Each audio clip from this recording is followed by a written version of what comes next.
Bienvenue dans ce journal, voici les titres de l'actualité de ce dimanche 8 novembre. On connaît à présent les noms de 4 des candidats à la présidentielle du 21 février 2016 au Niger. Le 4e à se lancer dans la course à la fonction suprême n'est autre que le président sortant, Mahamadou Issoufou, investi par son parti, le PNDS, ce samedi. La transhumance transfrontalière reste la source de nombreux conflits, notamment dans la région du Sahel.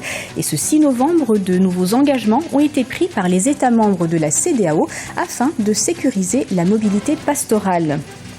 Le Maroc s'engage à améliorer le quotidien des Sahraouis. Ce vendredi, le roi Mohamed VI était à l'Aïoun pour célébrer le 40e anniversaire de la Marche verte, l'occasion pour le souverain d'annoncer des décisions importantes pour le Sahara occidental dont le statut définitif reste en suspens depuis 1976. Alors que le coup d'envoi de la campagne électorale est donné ce dimanche au Burkina Faso, le ballet citoyen apporte sa contribution à l'organisation d'élections transparentes et apaisées dans le pays. Le mouvement activiste qui lance la campagne « Je vote et je reste », objectif sensibiliser les jeunes au processus électoral, mais aussi les inciter à exercer leurs droits civiques lors du double scrutin présidentiel et législatif du 29 novembre prochain. Rappelons que ces élections seront les premières depuis la chute du président Blaise Compaoré en octobre 2014. Échéance électorale également au Niger où le président Mahamadou Issoufou sera candidat à sa propre succession. Ce samedi, le parti nigérien pour la démocratie et le socialisme a désigné le chef de l'État comme candidat du PNDS Taraya pour ce scrutin qui est prévu pour le 21 février 2016. La formation au pouvoir qui a par ailleurs reçu le soutien de plusieurs autres partis. Explication de Franck Noudoufina. Le président Mahamadou Issoufou en route pour un nouveau mandat. C'est du moins ce qui ressort du congrès extraordinaire organisé par son parti, le PNDS Taraya, ce samedi 7 novembre à Niamey. Le parti nigérien pour la démocratie et le socialisme a en effet investi l'actuel président candidat au scrutin du 21 février 2016. En présence des militants venus de toutes les régions du Niger, le président du comité exécutif national du parti a rappelé les raisons qui motivent le choix du président sortant pour représenter le PNDS Taraya à la prochaine élection présidentielle. Aujourd'hui, nous nous présentons devant le peuple du Niger, non pas comme des hommes et des femmes armés uniquement de leur bonne foi supposée et de la proclamation de celle-ci, mais comme des dirigeants politiques comptables de 5 années de gestion marquées par les défis qui lui sont propres et sanctionnés par un bilan qui est désormais un des grands mobiles de nos prétentions. Présent sur l'échiquier politique nigérien depuis décembre 1990, le PNDS Taraya est l'une des plus grandes formations politiques du Niger. L'actuel président de la République en était le premier secrétaire général. Absent lui-même à la cérémonie d'investiture, Mahamadou Issoufou aura besoin du soutien de tous les militants, mais aussi de tous les partis alliés pour espérer un second mandat.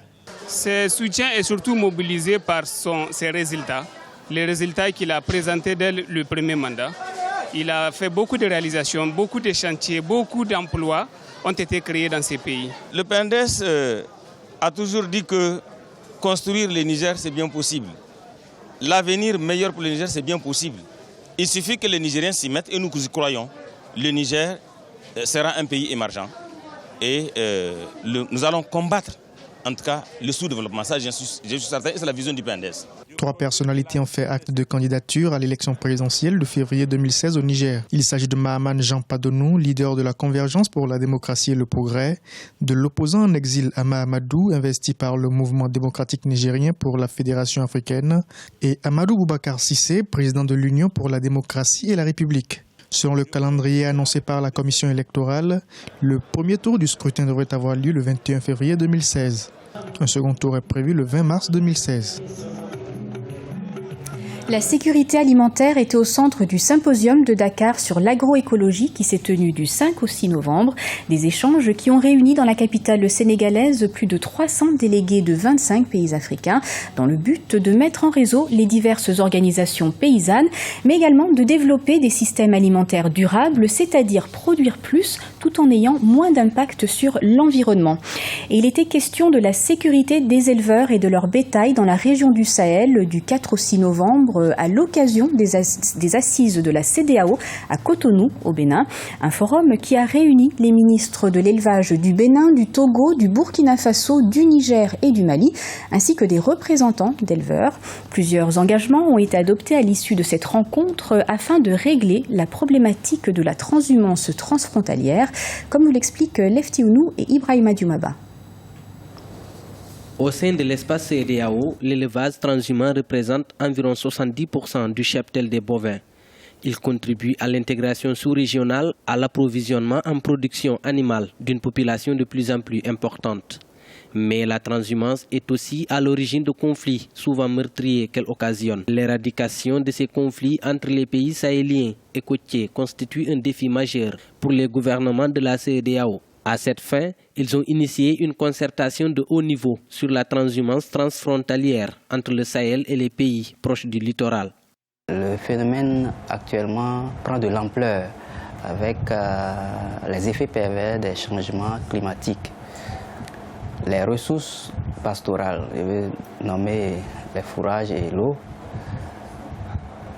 deviennent de plus en plus rares dans les pays sahéliens, ce qui exige l'instauration d'un cadre de dialogue permanent entre les États sahéliens et les pays côtiers. Après la session de Lomé, tenue en janvier 2015, Cotonou, la capitale économique du Bénin, a accueilli la deuxième édition de cette concertation qui réunit les acteurs de l'élevage transhumant des États membres de la CEDEAO. De nombreux engagements ont été pris par les différentes parties prenantes, notamment les gouvernements, pour une transhumance apaisée du bétail. Ils se sont engagés à faciliter des concertations entre les comités nationaux de la transhumance, également à faciliter des concertations entre les forces de l'ordre des différents pays concernés, afin que la campagne de transhumance future soit mieux réussie que la présente campagne. Les pays du Sahel ont aussi pris l'engagement d'informer et de sensibiliser les éleveurs transhumants sur le respect des textes en vigueur dans les pays d'accueil. Les destins des peuples marocains et sahraouis restent liés. Ce vendredi, le roi Mohamed VI était à Laayoune à l'occasion de la commémoration du 40e anniversaire de la Marche verte. Le souverain chérifien, qui a lors d'un discours confirmé l'engagement de son pays à améliorer les conditions de vie des habitants de ce territoire, le Sahara occidental, en conflit depuis plus de 40 ans. Arwa Barkala.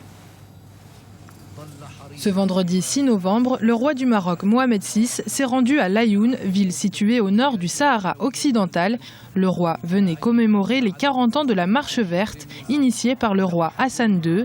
Le souverain marocain Mohamed VI y a prononcé un discours au cours duquel il a dévoilé un ambitieux programme de développement pour le territoire. L'application du modèle de développement de nos provinces du Sud traduit notre fidélité à notre engagement auprès des citoyens de ces provinces afin d'ériger celles-ci en un véritable modèle de développement intégré. Ainsi, dans le domaine des infrastructures, il sera procédé au renforcement du réseau routier de la région à travers la réalisation d'une voie express aux normes internationales entre Tiznit, Laayoune et Dakhla. Parallèlement, nous invitons le gouvernement à réfléchir à la mise en place dans les provinces du Sud d'un hub de transport aérien desservant l'Afrique. Nous caressons également le rêve de construire une ligne ferroviaire de Tanger à l'Aguira pour relier le Maroc au reste de l'Afrique.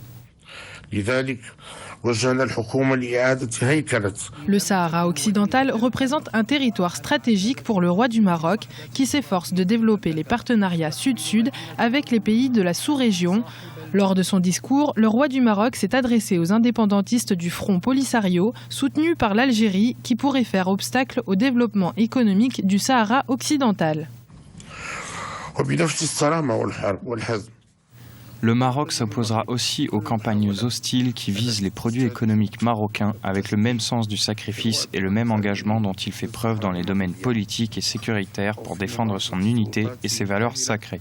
Pour ceux qui, en violation du droit international, veulent boycotter ces produits, libre à eux de le faire, mais ils devront assumer les conséquences de leurs décisions.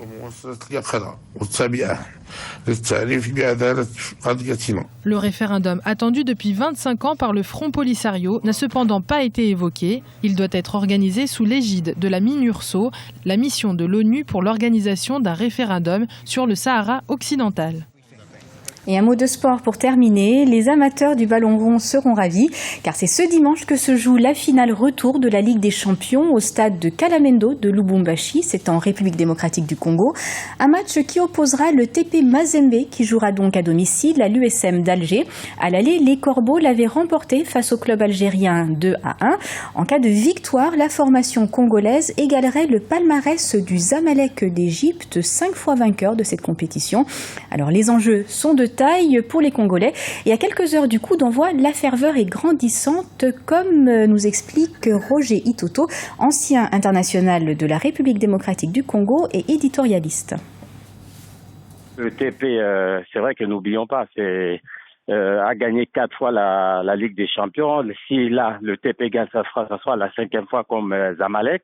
Et non, ils ont préparé ça sereinement. Ils sont partis à l'hôtel pour préparer et s'éloigner un peu de la ferveur des supporters. Et donc, ils ont déjà une main sur la coupe. Et puis maintenant, pour mettre le deuxième main, cette équipe de TP, ils ont eu le temps de pouvoir bien préparer cette finale qui est très, très, très importante pour TP Mazembe, surtout pour la RDC, parce que là, ça montre à quel point que le football congolais est en train de grimper.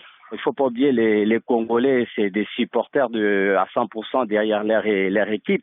Mais là, le TP représente toute la RDC. Donc là, tout le monde est derrière, que ce soit les supporters des V-Clubs, des SMP, tous les autres supporters, on est tous derrière le TP Mazembe parce que c'est la RDC qui est en train de jouer contre USM Alger.